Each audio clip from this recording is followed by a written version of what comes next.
Om Swastiastu, Assalamualaikum warahmatullahi wabarakatuh. Shalom nama budaya dan salam sejahtera bagi kita semua. Yang terhormat penguji kami, Dr. Made Leli Rahayu, spesialis THT BKL, subspesialis otologi konsultan. Kami dari SGD 4 akan mempresentasikan studi PJ kami yang berjudul Suppurative Temporomandibular Arthritis caused by Chronic Suppurative Otitis Media AKIS Report. Bisa di next slide. Baik, ini merupakan anggota SGD kami. Bisa di next slide. Outline-nya ada pendahuluan, laporan kasus, pembahasan kaitan teori, penutup, dan daftar pustaka. Kita mulai dari pendahuluan, bisa di next slide. Jadi suppurative temporomandibular arthritis adalah suatu penyakit menular serius pada sendi yang bisa menyebabkan sepsis sistemik atau septikemia. Infeksi sendi lokal dapat menyebabkan traumatic osteat dan juga merupakan penyebab dari ankylosis. Suppurative temporomandibular arthritis memiliki insiden klinis yang rendah sekitar 1 dari 10.000 orang. Gejalanya meliputi nyeri preaurikular, pembengkakan, nyeri pengunyahan, dan keterbatasan oklusal. Penyebab umumnya adalah infeksi dan trauma jaringan yang berdekatan atau jauh. Jadi pada laporan kasus ini melaporkan kasus langka suppurative temporomandibular arthritis yang disebabkan oleh chronic suppurative otitis media beserta diagnosis dan etiologinya, diikuti dengan reseksi pada sendi temporomandibular setelah mastoidektomi terbuka di bawah mikroskop, reseksi lesi sendi temporomandibular di bawah endoskopi telinga, dan temuan tidak lanjut selama 3 bulan. Sekian dari saya, akan dilanjutkan oleh rekan saya. Dan melanjutkan mengenai laporan kasus, jadi pria 69 tahun memiliki keluhan nyeri dan keluarnya cairan bernanah di saluran pendengaran kanan, disertai gangguan pendengaran selama 3 bulan. Ia menerima terapi radiasi pada TMJ kanan, gigi, daerah parotis, dan leher kanan. Pasien tidak ada keluhan batasan untuk membuka mulut, pusing, mual, ataupun muntah. Pengobatan dengan obat antiinflamasi tidak menunjukkan efek. Pasien telah menjalani reseksi dan drainase jaringan granulasi di saluran pendengaran eksternal dengan anestesi umum. Namun gejalanya tidak membaik dan disertai dengan batasan pembukaan mulut sebesar 1 derajat. Pasien merasakan tidak ada perbaikan nyeri telinga dan wajah kanan selama lebih dari 6 bulan. Selanjutnya, ia didiagnosis menderita suppurative temporomandibular arthritis yang disebabkan oleh chronic suppurative otitis media pada telinga kanan. Next slide.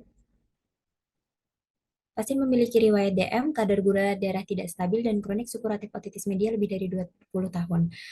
Pemeriksaan menunjukkan pembengkakan pada daerah maksilofasial kanan, sekret purulen dan nanah pada saluran pendengaran eksternal, jaringan granulasi pada dinding anterior dan inferior saluran pendengaran eksternal, dan adanya fistula pada perlekatan dari jaringan granulasi. Sekresi purulen dikirim untuk kultur bakteri dan pengujian sensitivitas obat. Staphylococcus aureus terdeteksi setelah 3 hari pembiakan dan injeksi ceftriaxone dipilih. Berdasarkan yang terlihat pada gambar, pemeriksaan menunjukkan telinga kanan mengalami tuli campuran dan adanya kerusakan pada dinding anterosuperior saluran pendengaran eksternal dengan jaringan granulasi yang menonjol. Sekresi purulen dalam jumlah besar terlihat setelah reseksi jaringan granulasi dan membran timpani masih utuh. TMJ hancur dan cakupan lesi lebih luas dari sebelumnya. Ruang temporomandibular kanan kabur dan sebagian hilang, dan jaringan di sekitar TMJ kanan menebal dan bengkak dengan tepi kabur.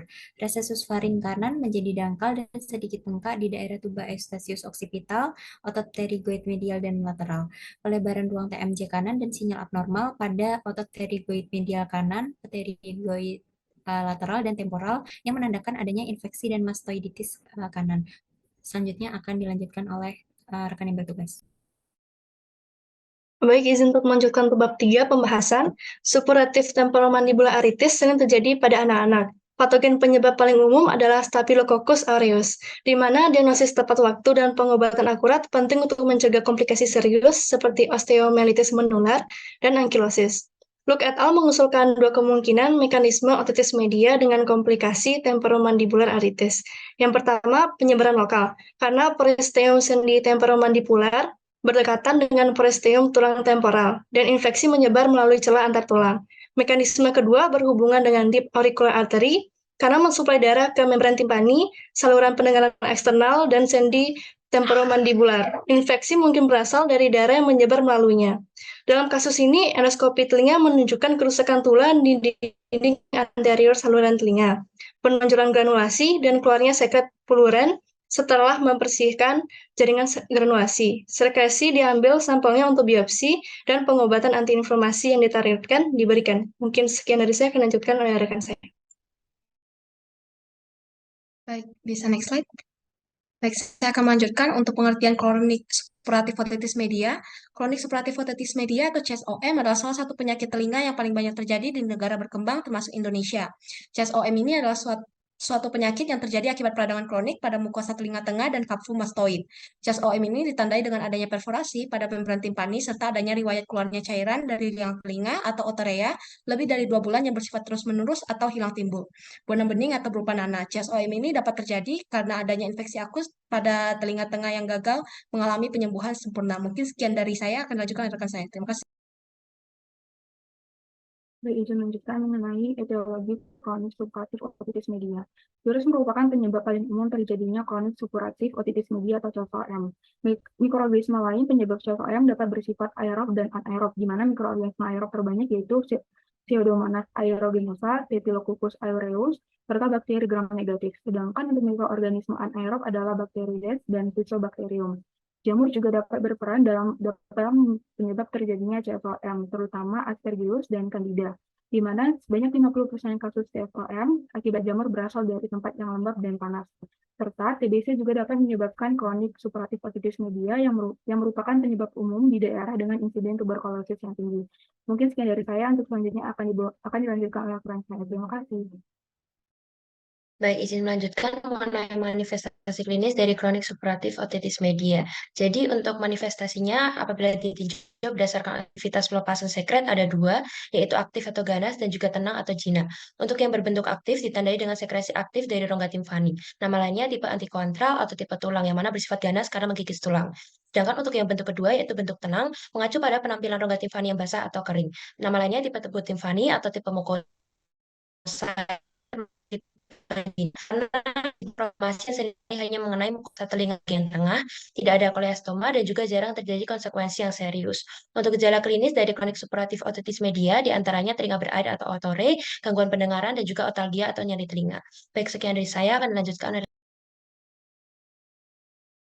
Baik, izin untuk melanjutkan, terdapat beberapa faktor risiko yang dapat menyebabkan CSOM antara lain faktor infeksi, meliputi yang pertama, riwayat infeksi saluran pernafasan akut, di mana tekanan di telinga tengah menurun karena terganggunya fungsi tuba Eustachius dan dapat terjadi peradangan serta efusi. Yang kedua, riwayat acute otitis media.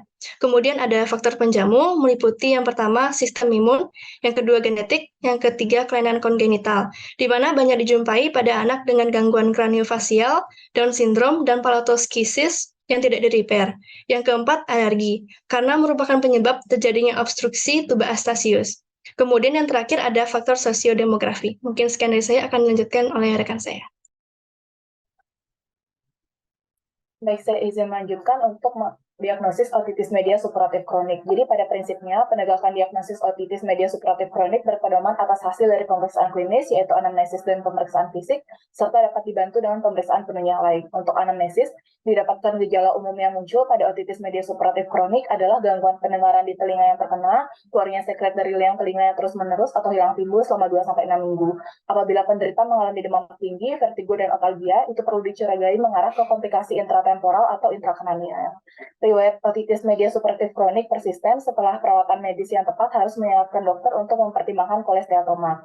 Kemudian untuk pemeriksaan fisik, yakni melakukan pemeriksaan liang telinga untuk melihat adanya tanda inflamasi berupa mukosa hiperemis, adanya edema dan nyeri tekan mastoid, kemudian pemeriksaan telinga tengah yang dilakukan dengan bantuan otoskopi, serta pemeriksaan tes pendengaran yang dapat dilakukan dengan beberapa tes, misalnya tes penala dan whisper voice test. Kemudian untuk pemeriksaan penunjang, itu dapat dilakukan dengan pemeriksaan tes audiometri nada murni untuk memeriksa tingkat fungsi dari pendengaran seseorang dengan cara mendengar suara, nada, atau frekuensi tertentu. Mungkin sekian dapat dilanjutkan oleh teman saya. Baik, izin melanjutkan mengenai pengertian suppuratif temporomandibular arthritis. Boleh next slide? Jadi suppuratif temporomandibular arthritis ini adalah kondisi peradangan sendi temporomandibular atau TMJ yang disebabkan oleh infeksi bakteri. Infeksi bakteri ini dapat mengakibatkan pembentukan nanah atau abses di dalam atau sekitar sendi TMJ. Gejala dari suppuratif temporomandibular arthritis ini biasanya meliputi nyeri hebat di area sendi rahang, pembekakan, kemerahan, kesulitan dalam membuka dan menutup mulut, serta demam.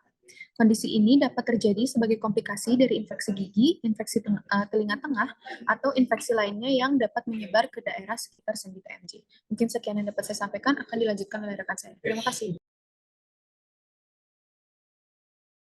Mungkin saya izin menjelaskan mengenai etiologi dari suppurative temporomandibular arthritis. Reaksi inflamasi steril pada permukaan artikular dapat dikaitkan dengan penyakit sistemik atau respon imunologis. Temporomandibular arthritis dapat disebabkan oleh invasi bakteri yang disebabkan oleh luka tembus, infeksi yang menyebar dari struktur sekitarnya, atau bahkan bakteremia setelah infeksi sistemik. Anamnesis menunjukkan adanya infeksi lokal pada jaringan yang berdekatan atau luka tembus pada sendi, rasa sakit yang terus-menerus muncul dan diperparah dengan gerakan, pembekakan sendi, dan peningkatan suhu jaringan terlihat secara klinis. Pemeriksaan darah dan cairan disedot dari rongga sendi dapat membantu diagnosis. Mungkin itu saja yang dapat saya sampaikan. Selanjutnya akan disampaikan oleh rekan yang bertugas. Terima kasih. Baik, izin melanjutkan untuk manifestasi klinis suppurative temporomandibular arthritis. Untuk tanda dan gejalanya ada nyeri dan bengkak di daerah TMJ, kesulitan membuka dan menutup mulut, demam, kemerahan, nyeri sekitar TMJ, dan drainase dari telinga atau TMJ. Kemudian ada gejala lanjutannya yaitu trismus atau rahang terkunci, maloklusi atau gigi tidak sejajar, tinnitus atau telinga berdenging, vertigo atau pusing, sakit kepala, sakit leher, dan kelenjar getah bening di leher yang membengkak. Kemudian ada komplikasinya yaitu osteomielitis atau infeksi tulang, sepsis atau infeksi aliran darah, dan kerusakan pada sendi TMJ yang dapat menyebabkan nyeri dan disfungsi kronis. Sekian dari saya, akan dilanjutkan oleh rekan yang bertugas. Baik, izin melanjutkan tentang faktor risiko dari suppurative temporomandibular arthritis. Jadi untuk faktor yang dapat meningkatkan risiko terjadinya gangguan sendi rahang, diantaranya meliputi artritis, cedera pada rahang, clenching atau grinding pada gigi yang dalam jangka panjang atau kronis. Hal itu dapat mempengaruhi dari sendi temporomandibular. Selain itu, penyakit sistemik dan juga autoimun juga bisa menyebabkan artritis seperti rheumatoid arthritis, diabetes, dan juga lupus eritematosus yang sistemik. Selanjutnya akan dilanjutkan oleh Iren. Baik, izin melanjutkan mengenai faktor risiko. Di sisi lain, faktor risikonya dapat berasal dari penyebaran langsung infeksi kepala dan leher, trauma lokal, dan luka bakar. Kemudian, penelitian telah melaporkan bahwa penyebab iatrogenik seperti atraksi molar ketiga dan gangguan osteogenesis juga menyebabkan suppurative temporomandibular arthritis. Pada tingkat mikrobiologis, infeksi seringkali disebabkan oleh bakteri Staphylococcus aureus, Neisseria gonorrhoeae, Streptococcus, dan Aspergillus flavus. Mungkin sekian dari saya. Untuk selanjutnya akan dibawakan oleh rekan saya. Terima kasih. Bisa izin untuk melanjutkan mengenai diagnosis suppurative temporomandibular arthritis. Jadi poin penting dalam diagnosis ini adalah yang pertama yaitu melakukan anamnesis dan pemeriksaan fisik, kemudian yang kedua melakukan aspirasi cairan sendi dengan kultur, yang ketiga melakukan pemeriksaan pewarnaan gram serta kultur darah, kemudian yang keempat melakukan pemeriksaan laboratorium termasuk jumlah sel darah putih, LED, dan protein C reaktif. Kemudian yang terakhir yaitu melakukan radiografi berupa plain film dan CT, dan juga scan tulang dan MRI. Jadi gambar yang kanan atas itu merupakan contoh hasil CT yang menunjukkan kumpulan cairan dan pembengkakan difus pada jaringan lunak di dekatnya. Kemudian gambar yang bawah merupakan cairan kekuningan yang diaspirasi dari ruang sendi. Mungkin sekian dari saya. Untuk selanjutnya akan dilanjutkan oleh teman yang bertugas. Baik, izin melanjutkan. Jadi terkait hubungan suppurative temporomandibular arthritis dan chronic suppurative otitis media atau CSOM adalah dua kondisi terpisah yang dapat terjadi pada area kepala dan leher. Tidak ada hubungan langsung antara kedua kondisi ini, tetapi penting untuk diingat bahwa infeksi di kepala dan leher dapat menyebar dari satu area ke area lainnya jika tidak ditangani dengan baik. Misalnya infeksi gigi yang tidak diobati dapat menyebar dari akar gigi ke tulang rahang dan kadang-kadang menyebabkan septic mandibula. Dua kemungkinan penyebab dari otitis media yang disertai dengan arthritis temporomandibular itu yang pertama adalah local infection. Jadi periosteum sendi temporomandibular ini berdekatan dengan periosteum tulang temporal, maka akan melalui antar tulang. Lalu yang kedua adalah melalui deep auricular artery, yaitu mekanisme ini berkaitan dengan membran timpani, saluran pendengaran eksternal dan sendi temporomandibular, sehingga infeksi dapat menyebar melalui celah antar tulang. TMJ dan telinga ini secara anatomi sangat dekat. Permukaan tengkorak TMJ terdiri dari area squamous tulang temporal yang disebut fossa glenoid dan menyambut kondilus rahang. Di area posterior, fossa mengandung bagian tulang yang disebut processus postglenoid yang berkontribusi membentuk dinding atas meatus akustik eksternal. Kedekatan TMJ dan telinga tengah ini juga dibuktikan dengan adanya risiko artritis septic TMJ yang mempersulit kondisi otitis media. Komunikasi antara saluran telinga luar dan TMJ itu disebut foramen Huschke dapat pada 4,6 sampai 20% populasi menurut penelitian. Komunikasi paling langsung antara telinga tengah dan TMJ adalah retrotimpani yang disebutkan di atas yang berisi arteri timpani anterior dan aurikular dalam, korda timpani dan syaraf aurikular temporal dan ligamen malleolar disc, lalu malleolar anterior. Mungkin sekian dari saya, selanjutnya akan dilanjutkan oleh rekan saya. Terima kasih.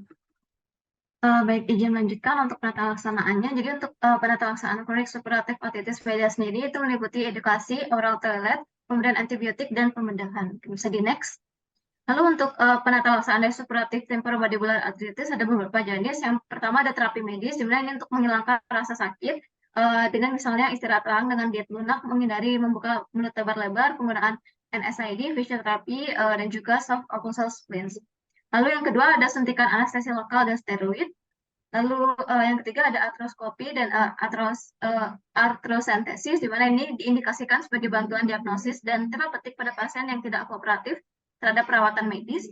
Lalu yang keempat ada open joint surgery, di mana ini penggunaan eminoplasti, eminektomi, aplikasi diskus, diskektomi, dan adesiolisis melalui sayatan preaurikular yang dibuat mendekati sendi dapat secara langsung mengatasi patologi intraartikular. Lalu yang kelima ada total temporomandibular joint replacement surgery, di mana ini merupakan penggantian sendi secara total. Mungkin bisa di next. Jadi bagaimana untuk pasien dengan artritis temporomandibular supuratif dengan yang disebabkan oleh artritis media, di mana kedua hal ini harus disembuhkan dengan kedua perawatan tadi. Jika memang perawatan yang biasa saja, seperti misalnya obat-obatan memang tidak ampuh, maka dilakukan operasi sendi temporomandibular dan dilakukan bersamaan dengan operasi mastoid. Sekian dari saya, akan dilanjutkan oleh rekan saya. Terima kasih. Baik, mungkin saya izin melanjutkan untuk kesimpulan. Jadi bisa next slide. Jadi supuratif temporomandibular arthritis yang disebabkan oleh kronik supuratif otitis media adalah penyakit langka yang mudah disalah diagnosis. Jika pasien memiliki riwayat otitis media, air dan nanah di saluran telinga, nyeri dan pembengkakan pada sendi temporomandibular, dan keterbatasan dalam membuka mulut, peningkatan CT dan MRI pada daerah temporomandibular harus dipertimbangkan terlebih dahulu. Kerusakan pada telinga tengah dan mastoid, pelebaran ruang sendi temporomandibular, tepi kabur, peningkatan pemindaian yang jelas, dan bayangan sinyal abnormal dari jaringan di sekitarnya harus segera dipertimbangkan sebagai supuratif temporomandibular arthritis. Perawatan bedah dapat dipertimbangkan ketika pengobatan lokal dan pengobatan antiinflamasi yang ditargetkan tidak efektif. Partisipasi bersama dari berbagai departemen termasuk radiologi dan juga stomatologi juga dapat membantu untuk mencapai hasil klinis yang baik. Mungkin sekian dari saya kembalikan kepada moderator. Baik, sekian presentasi dari kami SGD 4. Mohon maaf jika ada kesalahan. Kami tutup dengan Parama Santi, Om Santi Santi Santi Om. Wassalamualaikum warahmatullahi wabarakatuh. Shalom, namo buddhaya, dan salam sejahtera bagi kita semua.